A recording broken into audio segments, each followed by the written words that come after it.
जय हिंद दोस्तों, मेरा नाम राहुल है। मैं आपको अपने महान देश की कुछ पौराणिक और महान लोगों की कहानियाँ और अपने देश के इतिहास के बारे में बताता हूँ। अगर आपको मेरा काम पसंद आता है और आप चाहते हैं कि आगे भी ऐसी वीडियोस मैं लाता रहूँ, तो प्लीज़ मेरे चैनल को सब्सक्राइब करें, मेरी वीडियो को लाइक करें और अपने दोस्तों और फैमिली के साथ शेयर करें। अगर फेसबुक पर ये वीडियो देख रहे हैं तो प्लीज़ हमें लाइक करें, फॉलो करें और बेल के आइकन को दबा दें, जिससे हमारी आने वाली वीडियोस की नोटिफिकेशन आपको सबसे पहले मिल सके।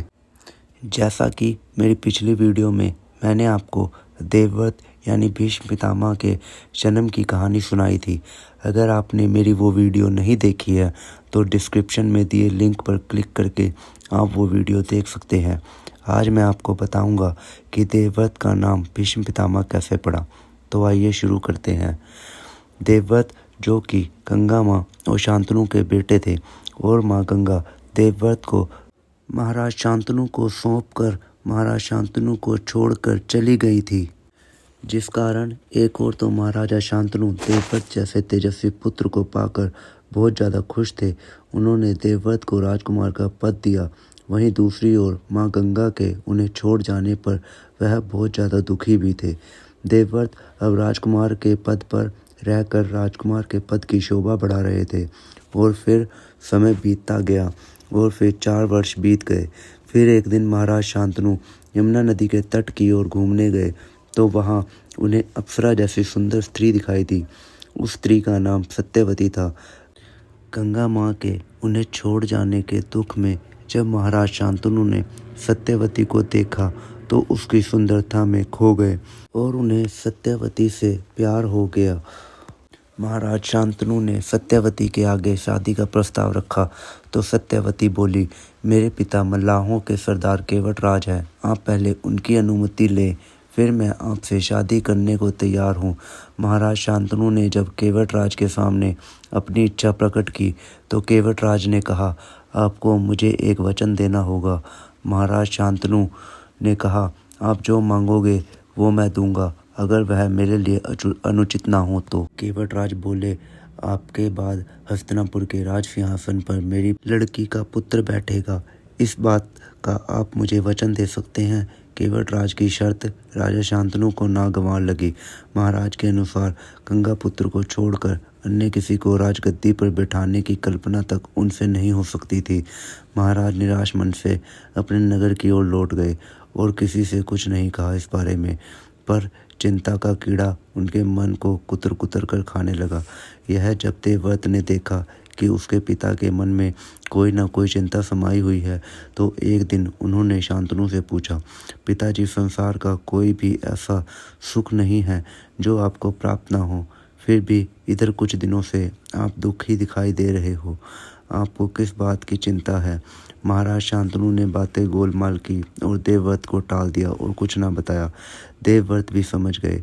तब उन्होंने महाराज के सारथी से पूछताछ करके उस दिन केवटराज से यमुना नदी के तट पर जो बात हुई थी उसका पता लगा लिया।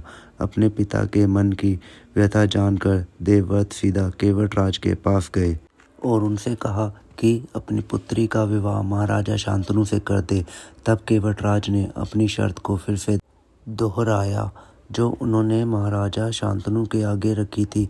तो देवव्रत ने कहा, अगर आपकी आपत्ति का कारण यही है तो मैं वचन देता हूँ कि मैं राज्य का कभी लोभ नहीं करूँगा। सत्यवती का पुत्र ही मेरे पिता के बाद राजा बनेगा। लेकिन केवटराज इससे संतुष्ट ना हुए।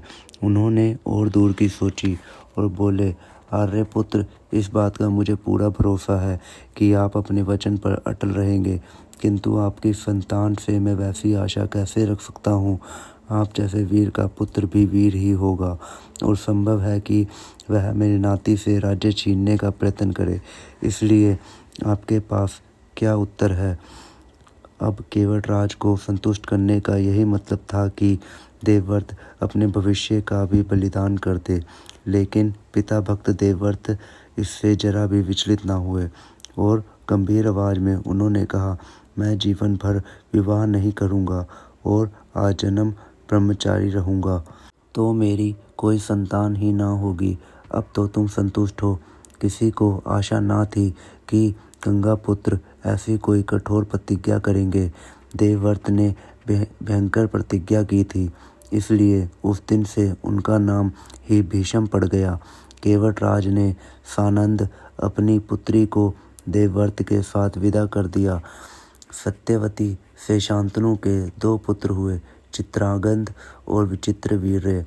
शांतनु के देहावसान पर चित्रांगद हस्तिनापुर के सिंहासन पर बैठे और उनके युद्ध में मारे जाने पर विचित्रवीर्य राजा बने। विचित्रवीर्य की 2 रानियां थीं, अंबिका और अंबालिका। अंबिका के पुत्र थे धृतराष्ट्र और अंबालिका के पुत्र थे पांडु। धृतराष्ट्र के पुत्र थे कौरव और पांडु के पुत्र थे पांडव। महात्मा भीष्म शांतनु के बाद कुरुक्षेत्र युद्ध का अंत होने तक उस विशाल राजवंश के कुल नायक और पूजनीय बने रहे। इसीलिए कौरवों और पांडवों के द्वारा उन्हें पितामह कहा जाता था। ऐसे ही उनका नाम भीष्म पितामह पड़ा। तो यही थी कहानी देवव्रत के भीष्म पितामह नाम पढ़ने की। अगर आपको हमारी ये कहानी पसंद आई हो तो प्लीज़ हमारे चैनल को लाइक करें, सब्सक्राइब करें और शेयर करें। आपके लाइक और सब्सक्राइब से ही हमें आगे ऐसी कहानियाँ बनाने की प्रेरणा मिलती है। धन्यवाद।